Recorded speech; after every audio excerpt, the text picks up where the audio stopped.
Who to be a gooner standard? What's popping, peeps? This is the inventory, full-time inventory game review of our fixture against Chelsea, where it finished Arsenal 1, Chelsea 2.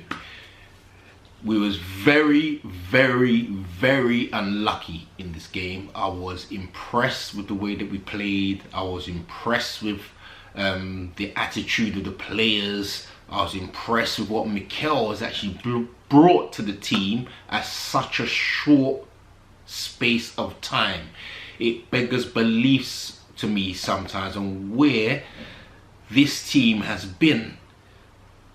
Remember, considering we've just lost the game, we've just lost this game to Chelsea 2-1, and I'm still pretty excited about what Mikel is going to bring to this team. And again, considering that I was one of them who did not want Mikel to be Arsenal's next manager, head coach, what I saw was high tempo, work rate, pressing, determination, fight, spirit. The shape of the side as well was unbelievable what I was witnessing. The way we kept our shape and worked as a unit in less than 2 games. Was it 2 games? I think 2 games. In less than 2 games, he's brought a shape, actual shape to our team. As I was speaking to one of my mates at half time, it's kind of the Arsenal that we knew. Because me and my pal are old school Arsenal fans, and it brought us back to them times when, you know, at least we showed some fight, man. That was the impressive thing about our performance. Getting on to the other bits about, I could say the players who played for me played exceptionally well. Lucas Torreira had a storming game. I'm kind of doing this review on the back of not looking at or watching any other reviews on the game. You know, I tend to listen to like AFTV's review, Hugh Wizzy's review,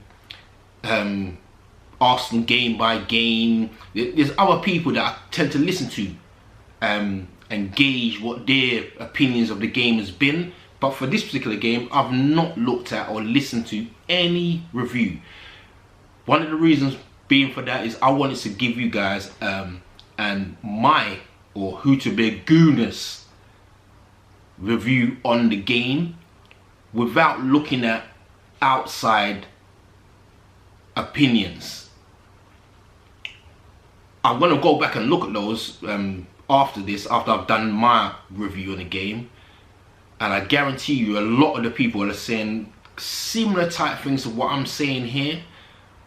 It was beautiful for me. It was beautiful to see the fact that we was actually showing some will and fight, man. That impressed me. And for Mikel to bring that to our team at such a short period, in such a short period of time, like I said, beggars belief. So that makes me wonder what was happening under the previous regime in terms of the way that we was playing. Was it really a thing that the players kind of down tools and morale was that low, they didn't know what they was doing? And that's another thing. Every single player on that pitch, bar none, knew exactly what they was meant to be doing on that day.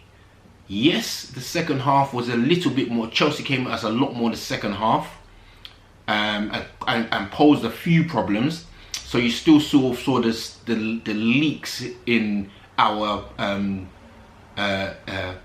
team, as it were. You saw the little mistakes was starting to creep in.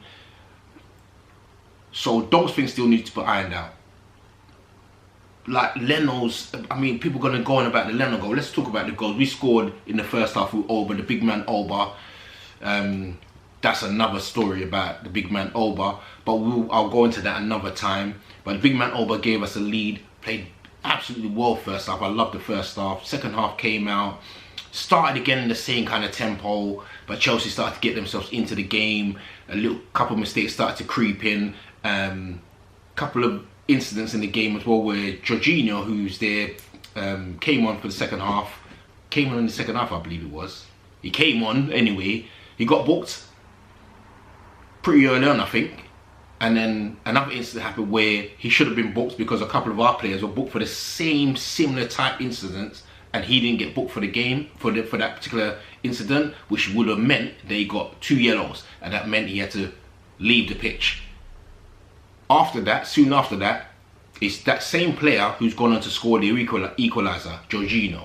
I'm not gonna dress it up anyway. I'm not gonna make excuse for it, but it's a fact. He should not have been on the pitch to score that goal, really. But nonetheless, he's on the pitch. He scored a goal. Leno's made a huge error in relation to mistiming the ball in the air. It's gone over him, and Jorginho just has a simple tap in to put it into the back of the net. And for me, Leno has probably been our top boy, our top player, our best player to this point. Taking out AUBA's goals and AUBA himself, taking out AUBA out of the equation, he's been our best player because he's kept us in certain games. He's made the scoreline look decent at certain times because he pulled off unbelievable saves. We can say it's because he's pulled off all these saves because he's been overexposed because our defense is weak. Yeah, we can say all of that, but still he's had to make those saves, and he's done it. He's done it very well. So yes, you're gonna make mistakes in games. It happens. No player is gonna have a fantastic game every single game time he goes out there to play. You're gonna have a down game. You're gonna make mistakes at certain points, and Leno just happened to make a mistake that day, which cost us a goal. But hey, it is what it is. I heard some stat as well that he's conceded the most mistakes and whatever not.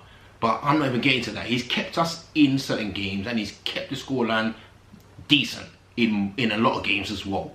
So it happens, doesn't it? So if he equalised to make it 1-1, I'm thinking, all right, it's probably going to end up 1-1. We deserve to win this game, but it's going to end up 1-1.